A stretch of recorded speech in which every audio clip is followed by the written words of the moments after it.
729 millilitre দুধ ও জলের মিশ্রণে দুধ ও জলের অনুপাত 7:2। কত মিলিলিটার জল মেশালে নতুন মিশ্রণে দুধ ও জলের অনুপাত 7:3 হবে? তাহলে 729, এখানে দুধ কত, জল কত আছে, জল আছে ইন্টু 7:2 মানে 2/7 আর 2 9, 9-এর সঙ্গে এটা 81, 81 দুগুণ 162 ml জল আছে। তাহলে দুধ কত থাকবে? 729 থেকে 162 বাদ মানে 567, 9 2, এটা হলো দুধ। আর জল কত? 162, আর কত ml ধরলাম, ml যোগ করলাম, তাহলে যে নতুন অনুপাতটা হবে সেটা হবে 7:3 মানে 7/3।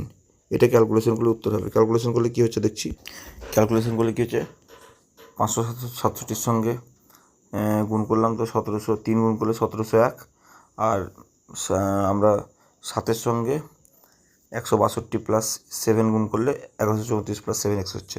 তাহলে 7x সমান কত হবে? 1701 মাইনাস 1134। তাহলে x ইকুয়াল টু কত হবে? 1701 থেকে এটা হলো বাদ দিলে 567, 7 দিয়ে ভাগ করে দিলাম, কাটাকাটি করলে 7 8 56, 7 1 7, 81, উত্তর হবে 81। তাহলে 81 মিলিলিটার দুধ আরও মেশাতে হবে, তাহলে উত্তরটা হয়ে যাবে।